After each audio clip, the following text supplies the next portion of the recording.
नमस्कार दोस्तों, एजुकेशन 24 में आपका स्वागत है। दोस्तों आज का ये वीडियो आप सबके लिए बहुत ही खास होने वाला है, क्योंकि आज के इस वीडियो में हम लोग जानेंगे कि बीए फर्स्ट ईयर के सेकेंड सेमेस्टर में आपका जो सब्जेक्ट है इकोनॉमिक यानी अर्थशास्त्र, उसके अंदर कौन कौन से क्वेश्चन आने वाले हैं। दोस्तों बहुत सारे लोग कमेंट कर रहे थे कि सर हमें अर्थशास्त्र के बारे में बताइए, यानी इकोनॉमिक के बारे में बताइए कि इकोनॉमिक के पेपर में कौन कौन से प्रश्न आ सकते हैं परीक्षा में। तो आप इस वीडियो को पूरा अंत तक जरूर देखिएगा, क्योंकि इस वीडियो के अंदर मैं आपको अति लघु उत्तरीय प्रश्न, लघु उत्तरीय प्रश्न और दीर्घ उत्तरीय प्रश्न यानी तीनों तरह के प्रश्न आपको बताने वाला हूं, जो आपके अर्थशास्त्र के सेकेंड पेपर में आ सकता है। तो दोस्तों अगर आप इस चैनल पर नए हैं तो चैनल को सब्सक्राइब कर लीजिए, बेल आइकन को प्रेस कर दीजिए, और अगर अभी तक इस वीडियो को लाइक नहीं किया तो वीडियो को लाइक कर दीजिए। तो दोस्तों आइए देर न करते हुए वीडियो को शुरू करते हैं और प्रश्न के बारे में जानते हैं। तो दोस्तों देखिए, आपका जो अति लघु उत्तरीय प्रश्न है इसका उत्तर आपको 50 शब्दों में लिखना है, आपको पता होगा। तो आज मैं आपको अति लघु उत्तरीय प्रश्न के अंदर आपको 10 क्वेश्चन बताऊंगा, जो आपके अर्थशास्त्र यानी इकोनॉमी के पेपर में आ सकता है। तो इसके अंदर जो आपका पहला क्वेश्चन है, ध्यान से देखिएगा। पहला क्वेश्चन है, व्यष्टि एवं समष्टि अर्थशास्त्र से आप क्या समझते हैं। यानी कि व्यष्टि क्या होता है और समष्टि क्या होता है, व्यष्टि एवं समष्टि अर्थशास्त्र क्या होता है, इसके बारे में आपको बताना है। उसके बाद दूसरा क्वेश्चन है आपका, आय, उपभोग और बचत में क्या संबंध है, इसके बारे में आपको बताना है। यानी कि इनकम क्या होता है, उसका यूज कितना हुआ और कितना बचत हुआ, उसके बारे में आपको बताना है।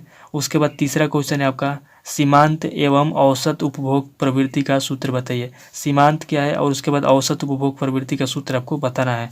चौथा क्वेश्चन है आपका, राष्ट्रीय आय क्या है। राष्ट्रीय आय क्या है, इसके बारे में आपको बताना है। फिर पांचवा क्वेश्चन है आपका, त्वरक सिद्धांत की 2 मान्यताएं बताइए। जो त्वरक सिद्धांत होता है उसकी 2 मान्यताएं आपको बताना है। उसके बाद आपका छठा क्वेश्चन है, निवेश कम होने पर आईएस वक्र किस ओर सरक जाता है। यानी कि मान लीजिए कि अगर निवेश कम हो जाता है तो जो आईएस वक्र होता है वो किस ओर गिरता है यानी सरकता है, उसके बारे में आपको बताना है। सातवां क्वेश्चन है आपका, उधार देय कोष सिद्धांत के प्रतिपादक कौन थे। यानी कि जो उधार देय कोष था उसके सिद्धांत के प्रतिपादक कौन थे, उसके बारे में आपको बताना है। अगला क्वेश्चन है आपका, जेबीसी का बाजार नियम क्या है। जेबीसी का बाजार यानी होता है जेबीसी जो नियम है उसका बाजार नियम क्या है, जेबीसी का बाजार नियम आपको बताना है। उसके बाद 9वां क्वेश्चन है, अपूर्ण रोजगार संतुलन किसे कहते हैं। अपूर्ण रोजगार संतुलन किसे कहते हैं, इसके बारे में आपको बताना है। उसके बाद लास्ट क्वेश्चन है आपका, सामाजिक लेखांकन की 2 रीतियों के नाम लिखिए। यानी जो सामाजिक लेखांकन होता है उसकी 2 रीतियों के नाम आपको बताना है। तो ये 10 क्वेश्चन हो गए दोस्तों आपके लघु उत्तरीय प्रश्न के। तो आप इन 10 क्वेश्चन को नोट कर लीजिए। और चलिए अब हम लघु उत्तरीय प्रश्न की ओर चलते हैं और देखते हैं लघु उत्तरीय प्रश्न को, जिसका उत्तर आपको 200 शब्दों में लिखना होता है। तो लघु उत्तरीय प्रश्न के अंदर आपका पहला प्रश्न है, आर्थिक विश्लेषण में समष्टि अर्थशास्त्र का महत्व एवं उपयोग बताइए। ये बहुत ही महत्वपूर्ण क्वेश्चन है, आपसे पूछा जा सकता है, इसको आप नोट कर लीजिएगा। आर्थिक विश्लेषण में समष्टि अर्थशास्त्र का महत्व एवं उपयोग बताइए। उसके बाद दूसरा क्वेश्चन है आपका, आर्थिक विरोधाभासों के कुछ उदाहरण दीजिए। यानी कि जो आर्थिक विरोधाभास होते हैं उनके कुछ उदाहरण आपको देना है। उसके बाद चलिए तीसरे क्वेश्चन की तरफ चलते हैं। आपका तीसरा क्वेश्चन है कि सूक्ष्म अर्थशास्त्र एवं व्यापक अर्थशास्त्र में अंतर बताइए। यानी कि जो सूक्ष्म अर्थशास्त्र होता है और व्यापक यानी बड़ा अर्थशास्त्र होता है उसके बारे में आपको अंतर बताना है। उसके बाद चौथा क्वेश्चन है आपका, सकल राष्ट्रीय उत्पाद तथा शुद्ध राष्ट्रीय उत्पाद को परिभाषित कीजिए। यानी कि जो सकल राष्ट्रीय उत्पाद होता है और शुद्ध राष्ट्रीय उत्पाद को दोनों को परिभाषित करना है। उसके बाद पांचवा क्वेश्चन है आपका, राष्ट्रीय आय लेखांकन की परिभाषा दीजिए। यानी कि जो राष्ट्रीय आय होती है उसके लेखांकन की परिभाषा आपको देना है। छठा क्वेश्चन है आपका, राष्ट्रीय आय को मापने में क्या कठिनाइयाँ हैं। यानी कि जो राष्ट्रीय आय होती है उसको मापने में क्या कठिनाइयाँ आती है उसके बारे में आपको लिखना है। सातवां क्वेश्चन है आपका, रोजगार के प्रतिष्ठित सिद्धांत की मुख्य बातें बताइए। यानी कि रोजगार के 2 प्रतिष्ठित सिद्धांत होते हैं उनकी मुख्य बातें आपको बताना है। आठवां क्वेश्चन है और लास्ट क्वेश्चन है आपका, कीन्स के रोजगार सिद्धांत की किन आधारों पर आलोचना की गई है। यानी कि जो कीन्स थे उनके रोजगार के सिद्धांत जो था उनके किन आधारों पर आलोचना की गई है कीन्स के रोजगार सिद्धांत पर।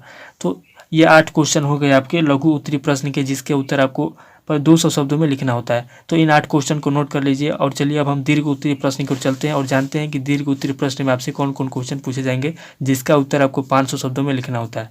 तो दीर्घ उत्तरीय प्रश्न के अंदर आपका पहला क्वेश्चन आएगा, समष्टि अर्थशास्त्र से आप क्या समझते हैं, इसकी प्रकृति एवं क्षेत्र का विवेचन कीजिए। समष्टि अर्थशास्त्र से आप क्या समझते हैं, इसकी प्रकृति एवं क्षेत्र का विवेचन आपको करना है। दूसरा क्वेश्चन है आपका, आय के चक्रीय प्रवाह से आप क्या समझते हैं। एक अर्थव्यवस्था में आप आय के चक्रीय प्रवाह की व्याख्या कीजिए। सबसे पहले आपको आय के चक्रीय प्रवाह के बारे में बताना है। उसके बाद एक अर्थव्यवस्था में आप आय के चक्रीय प्रवाह क्या है उसकी व्याख्या करना है।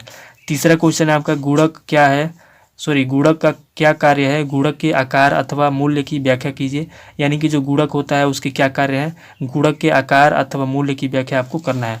उसके बाद चौथा क्वेश्चन है आपका, मुद्रास्फीति की परिभाषा दीजिए, इसके प्रभाव बताइए तथा इसको नियंत्रित करने के उपाय बताइए। यानी कि जो मुद्रास्फीति होती है उसकी परिभाषा देना है, इसके प्रभाव क्या है उसको बताना है, उसको नियंत्रित करने के उपाय भी आपको बताना है।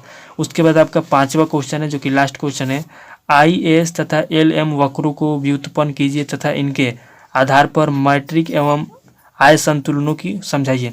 तो ये आपका 5 क्वेश्चन हो गए जो कि दीर्घ उत्तरीय प्रश्न से पूछे जा सकते हैं, जिसका उत्तर आपको 500 शब्दों में देना होता है। तो इन सभी प्रश्नों को नोट कर लीजिए और किसी सीरीज से किताब से मिलाकर के याद कर लीजिएगा ताकि आपको परीक्षा में कोई दिक्कत ना हो। और नेक्स्ट वीडियो आपको किस टॉपिक के ऊपर चाहिए कमेंट कीजिए, मैं उसके ऊपर वीडियो बनाऊंगा। Thank you.